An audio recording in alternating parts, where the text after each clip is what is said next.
Olá, irmãos, seja bem-vindo a esse canal. Se você está aqui é porque você veio ouvir uma mensagem do Senhor para você. Então, nesse momento, abra o seu coração, permita que o Senhor possa falar a Ele. Nós estamos aqui numa série de mensagens no livro de Juízes, lá no Antigo Testamento. Nós já fizemos o primeiro capítulo inteiro numa única mensagem, depois abordamos ali o início do segundo capítulo, vamos dar continuidade nesse momento. O vídeo da mensagem anterior está como vídeo sugerido, você pode assistir a hora que você assim desejar. Tudo bem? Então vamos junto comigo agora, para que a gente possa ler o texto e iniciar a nossa mensagem.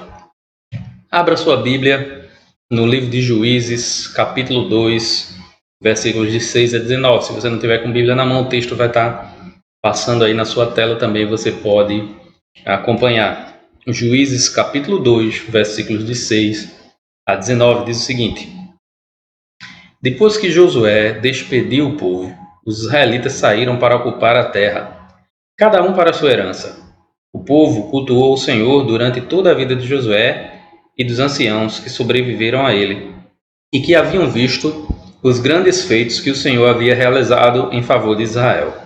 Então Josué, filho de Num, servo do Senhor, morreu com a idade de 110 anos, e o sepultaram no território da sua herança, em Timnat-Heres, na região montanhosa de Efraim, ao norte do monte Gaás. Depois que toda aquela geração foi reunida a seus pais, surgiu outra geração que não conhecia o Senhor, nem o que ele havia feito por Israel. Então os israelitas fizeram o que era mal aos olhos do Senhor, e cultuaram os Baalins, abandonaram o Senhor Deus de seus pais, que os havia tirado da terra do Egito. Seguiram os deuses dos povos ao redor e os adoraram. Assim provocaram a ira do Senhor, abandonando e cultuando Baal e Astarote. Por isso a ira do Senhor se acendeu contra Israel, e ele os entregou nas mãos de saqueadores que os roubaram. Ele os entregou nas mãos dos inimigos ao redor, aos quais não puderam mais resistir. Por onde quer que saíssem, a mão do Senhor era contra eles, para derrotá-los, conforme o Senhor havia advertido e jurado. Eles estavam em grande aflição, mas o Senhor levantou juízes que os livraram das mãos dos saqueadores. Entretanto, não deram ouvidos nem aos seus juízes, pois se prostituíram com outros deuses e os adoraram. Logo se desviaram do caminho em que seus pais haviam andado em obediência aos mandamentos do Senhor. Não seguiram o exemplo deles. Quando o Senhor levantava um juiz, ficava ao lado dele e livrava os israelitas das mãos dos seus inimigos durante toda a vida daquele juiz. O Senhor tinha compaixão deles, em razão do seu gemido, por causa dos que os oprimiam e afligiam. Mas depois da morte do juiz, voltavam atrás e se tornavam piores do que seus pais, seguindo outros deuses, cultuando-os e adorando-os. Não abandonavam suas práticas nem sua obstinação.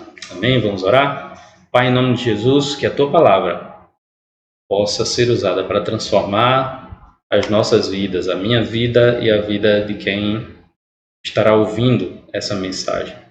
Derrama a Tua graça, nos transforma conforme a Tua palavra, nós pedimos em nome de Jesus. Amém. No ano de 2001, houve uma das situações mais graves da história, que foi aquele atentado lá às Torres Gêmeas, né, no dia 11 de setembro. E naqueles dias, muita comoção, né, nos Estados Unidos, chamaram a filha de Billy Graham para participar de um programa, né? Anne Graham, o nome dela. E ela foi questionada sobre isso. Por que é que Deus permitia que houvesse uma situação como aquela, né? De tanta tragédia, tantas pessoas inocentes morrendo. E a resposta dela foi fantástica. Eu vou ler uma parte dela aqui, não toda, né? Porque é muito longa, mas uma parte dela aqui só para a gente entender o que foi que ela respondeu. Diz assim: eu creio que Deus ficou profundamente triste com o que aconteceu, tanto quanto nós. Por muitos anos, nós temos dito para Deus não interferir em nossas escolhas, sair do nosso governo e sair de nossas vidas. Sendo um cavalheiro como Deus é, eu creio que Ele calmamente nos deixou. Como podemos esperar que Deus nos dê a sua bênção e a sua proteção se nós exigimos que Ele não se envolva mais conosco? Eu creio que tudo começou desde que Madeleine Murray O'Hare se queixou de que era impróprio se fazer oração nas escolas americanas, como se fazia tradicionalmente. E nós concordamos com a sua opinião. Depois disso, alguém disse que seria melhor também não ler mais a Bíblia nas escolas. A Bíblia que nos ensina que não devemos matar, não devemos roubar e devemos amar o nosso próximo como a nós mesmos. E nós concordamos. Logo depois, o Dr. Benjamin Spock disse que não deveríamos bater em nossos filhos quando eles se comportassem mal, porque suas personalidades em formação ficariam distorcidas e poderíamos prejudicar sua autoestima. E nós dissemos, um perito nesse assunto deve saber o que está falando. E então concordamos com ele. E aí ela discorre de várias outras coisas que os Estados Unidos fizeram para retirar a Bíblia, a influência cristã da sua sociedade. E mostra que agora a gente vem cobrar de Deus, né? Que Deus esteja agindo quando a gente pede para Deus não agir. É o retrato de uma sociedade que vai se afastando de Deus. Uma sociedade com Deus é uma coisa, uma sociedade sem Deus é outra, totalmente diferente. E a gente tem muitos exemplos na história para falar sobre isso, tanto nos Estados Unidos quanto na Europa, que foram lugares que em algum momento foram fundamentalmente protestantes e agora boa parte deles abandonaram o protestantismo e abandonaram a Deus, né? E a gente vê o esfacelamento da sociedade. Então, um exemplo bem claro disso é o que aconteceu aqui com Israel. Enquanto servia a Deus era uma coisa, mas depois que abandonaram a Deus, a situação ficou bem difícil, a coisa ficou muito difícil para eles. Então é por isso que vamos meditar hoje no tema uma geração que não conhecia o Senhor. Uma geração que não conhecia ao Senhor. E a primeira coisa que nós podemos ver aqui no texto é que o conhecimento de Deus depende, em certa medida, de referências. A gente precisa de referências para olhar para elas, nos inspirar e dizer, eu quero seguir esse caminho, né? O tempo aqui mencionado ainda é o período de Josué. Veja, depois que Josué despediu o povo, os israelitas saíram para ocupar a terra, cada um para a sua herança. Ainda estamos falando aqui dos tempos de Josué, certo? O líder logo depois de Moisés, que liderou o povo na conquista da terra. Então, cada tribo já havia sido distribuída e já podia tomar posse do seu quinhão de terra. E ali eles deveriam limpar. A gente já falou disso nas mensagens anteriores. Eles deveriam limpar a terra, mas não o fizeram. Se acomodaram com a sua parte de terra e acabaram permitindo que outros povos ficassem ali na sua parte, na herança. Josué e os anciãos eram testemunhas oculares de tudo o que havia feito, que Deus havia feito por Israel. Então aqueles anciãos tinham um papel importante. Alguns deles eram talvez crianças ou adolescentes quando estavam ainda no Egito, quando o povo estava saindo do Egito.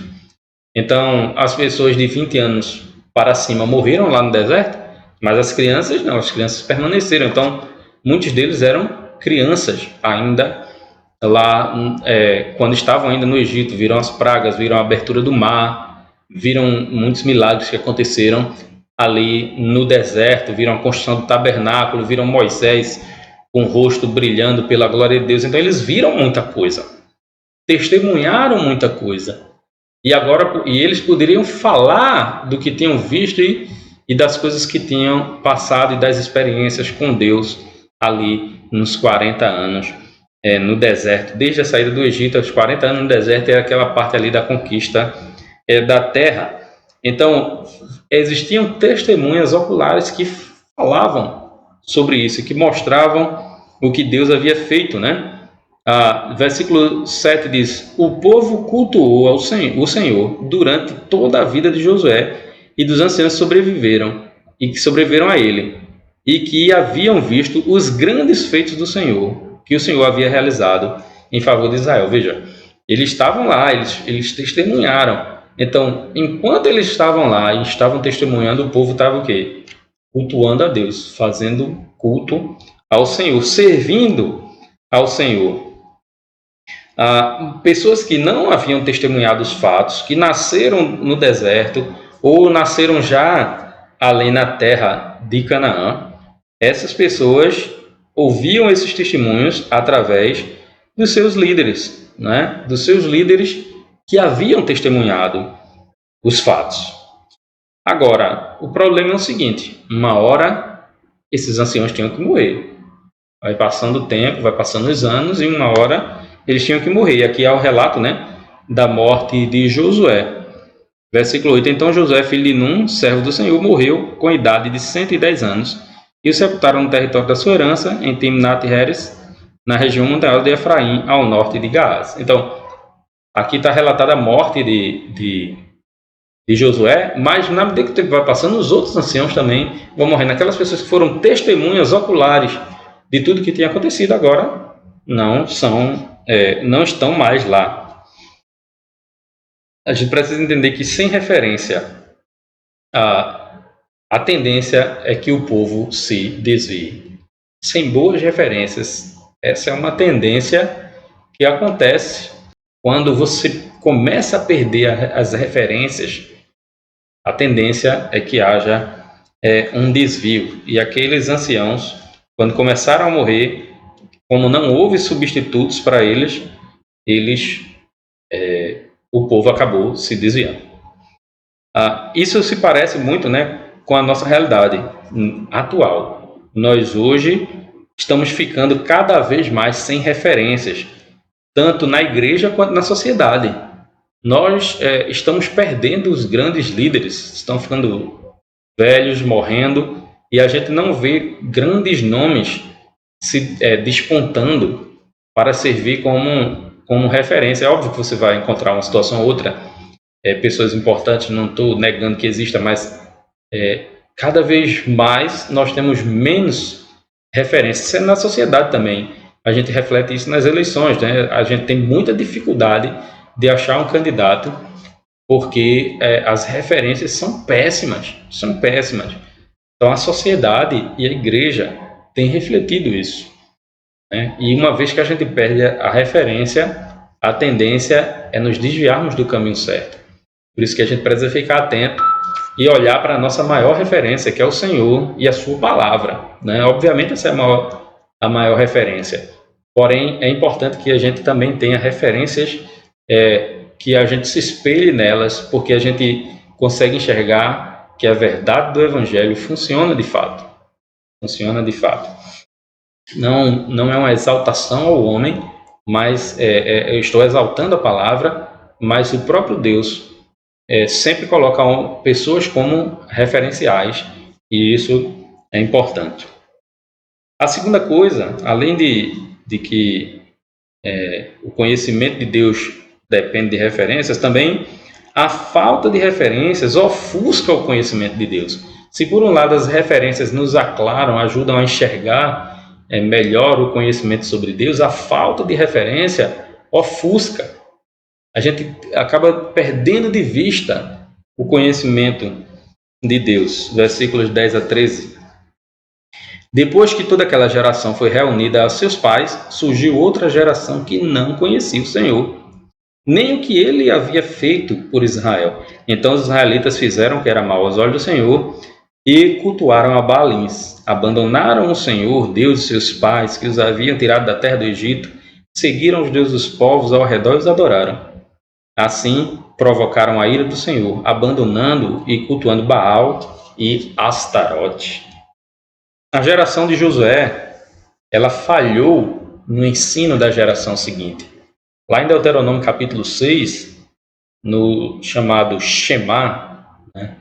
Ouve, ó Israel, o Senhor teu Deus é o único Senhor. E ali Moisés descreve como eles deveriam ensinar, sentado em casa, no caminho, no trabalho. Os pais tinham que estar ensinando aos filhos aquela lei. A geração de Josué falhou nisso. Por quê? Porque surgiu uma geração que não conhecia o Senhor e nem conhecia os feitos do Senhor. Nem conhecia Deus, nem conhecia os seus feitos.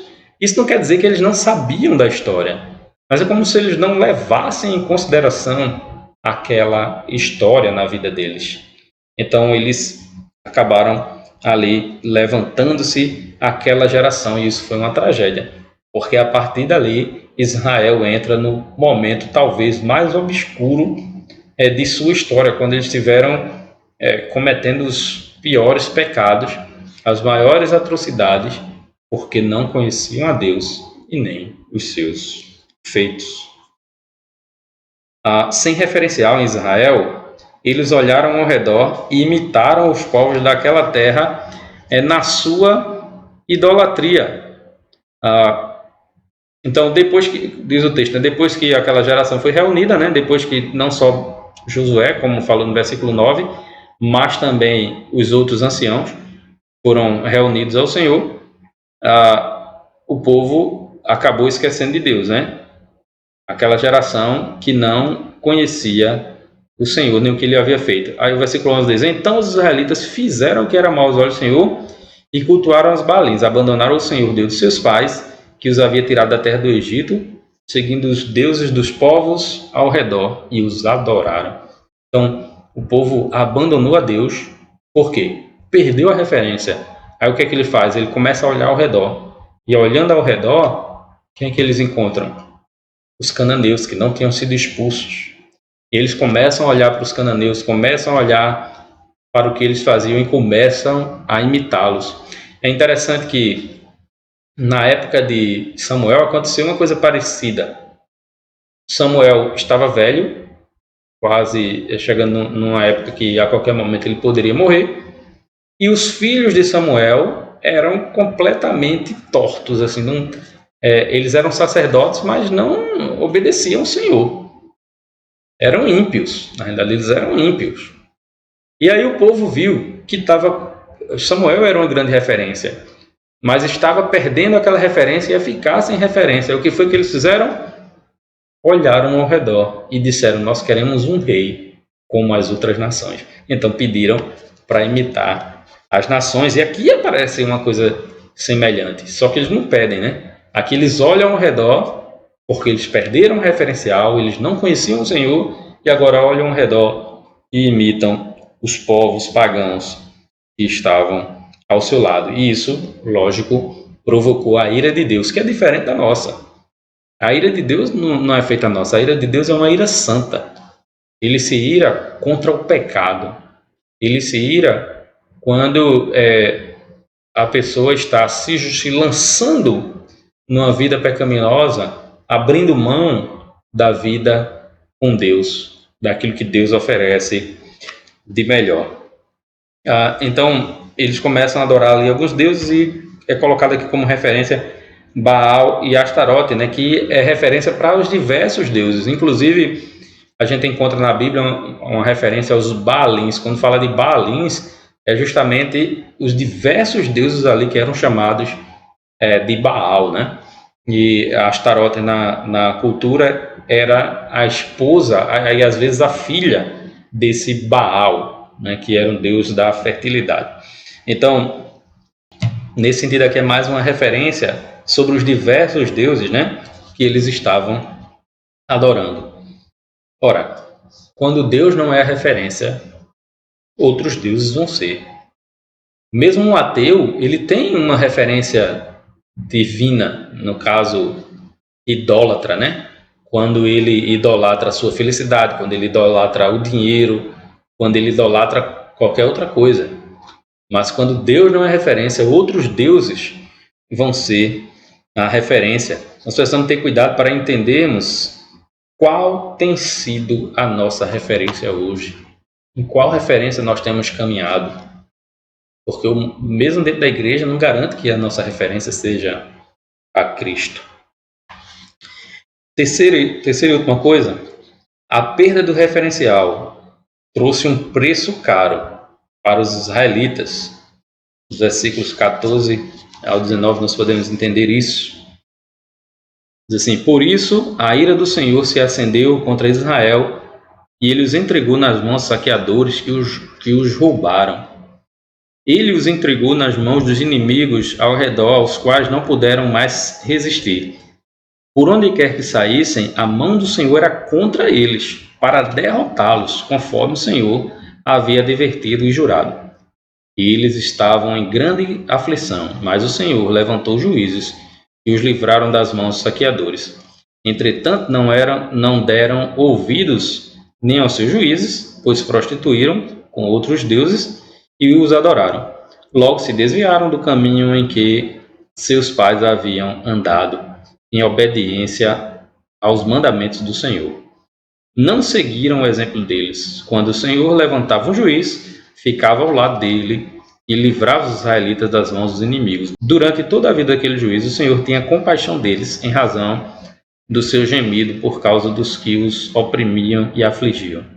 Mas depois de morto o juiz, voltavam atrás e se tornavam piores do que seus pais, seguindo outros deuses, cultuando-os e adorando-os. Não abandonavam suas práticas nem sua obstinação. Veja, como Deus havia dito, uma vez que eles abandonavam o Senhor, Deus também não tinha que ser fiel a eles no sentido de continuar protegendo e cuidando. Deus mandava ali a repreensão para eles, né? Como ele havia dito, entregou nas mãos dos inimigos que os saqueavam. Veja, o livro de Deuteronômio, ele tem uma referência importante, né? Moisés ali ensina que se desobedecessem, sofreriam os castigos, as punições, as maldições do livro de Deuteronômio. Então, logo depois de Deuteronômio, o povo vai viver nessa sequência de acontecimentos. Quando obedecem, recebem bênção. Quando desobedecem, recebem maldição, né? Alguns chamam de história deuteronomista, né? A história ela é baseada, ela tem como fundação o livro de Deuteronômio, as bênçãos e maldições do livro de Deuteronômio. Então, uma vez que o povo começa a desobedecer, começa a vir sobre eles as maldições. Então, eles aqui são pressionados, atacados, saqueados e oprimidos por povos ao seu redor, povos vizinhos. Agora, Deus mandava o castigo, mandava a opressão, mandava os povos que saqueavam Israel como castigo. Mas Deus também mandava o livramento. Deus levantava um juiz, não é? Que os livrava daquela perseguição. Enquanto o juiz vivia, enquanto o juiz vivia, o povo obedecia e estava livre daquela opressão, porque o juiz foi levantado por Deus e Deus estava com o juiz enquanto ele vivia. Alguns juízes não são uma referência tão legal, por conta da época, a gente vai entender quando estiver falando, mas em linhas gerais, Deus estava lá, levantava o juiz e abençoava a ação do juiz de livramento do povo. Agora, o povo obedecia ao juiz por pouco tempo, né? Até o tempo da vida dele, e logo se prostituíam com os deuses falsos. Essa referência de prostituição a gente vai encontrar durante todo o Antigo Testamento. Toda vez que o povo cometia idolatria, Deus usa essa linguagem, né? Israel é como a esposa de Deus. Então, quando ela sai para adorar outros deuses, é como se fosse a esposa que deixou o marido para ir atrás de outros homens. Então, ela é adúltera, é prostituta nesse sentido. Então, por isso que o texto diz aqui que eles se prostituíam com outros deuses. E aí o povo acabava voltando ali para o estado de idolatria, né? E é interessante porque essa parte aqui é um resumo do livro de Juízes. Isso vai acontecer, o chamado ciclo dos juízes, né? O povo estava na idolatria, Aí naquela idolatria vinha um povo opressor, aquele povo oprimia o povo clamava a Deus quando estava no pico da opressão, né? Deus levantava um juiz, aquele juiz libertava o povo, mas assim que o juiz morria, começava o ciclo todo de novo, né? Idolatria, opressão, clamor e libertação. Meus amados, se nós nos voltarmos para os referenciais errados, corremos um sério risco na nossa vida.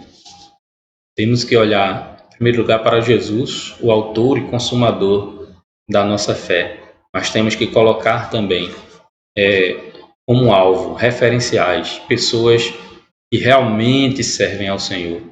Tem gente que está colocando como alvo, como referencial, pessoas que estão mentindo e que não servem ao Senhor de verdade.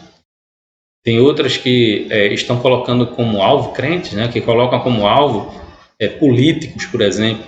Tem pessoas que colocam como alvo artistas, mas esquecem que o alvo principal é Jesus, né? Então, se eu tenho um referencial na minha vida de alguma pessoa, essa pessoa precisa ser um imitador de Cristo. Se eu colocar meu referencial no alvo errado, eu simplesmente vou me desviar dos caminhos do Senhor. Foi isso que aconteceu com Israel. E só algumas aplicações para a gente encerrar.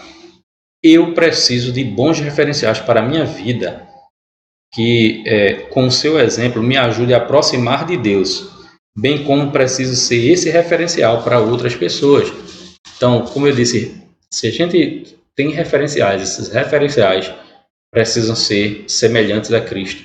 Paulo disse assim, sede meus imitadores, como eu sou de Cristo. Veja, ele se coloca como referencial, mas o referencial maior é Cristo. Às vezes a pessoa não está conseguindo visualizar a Cristo, elas precisam olhar para Cristo. Mas nós podemos ser, sim, referenciais se imitarmos a Cristo corretamente. Segunda coisa, se eu perder as referências, eu posso me perder no caminho. Se eu perder as boas referências, o fixar em referências que não são iguais a Cristo, ou simplesmente perder qualquer tipo de referência, eu vou acabar errando o caminho. Você também.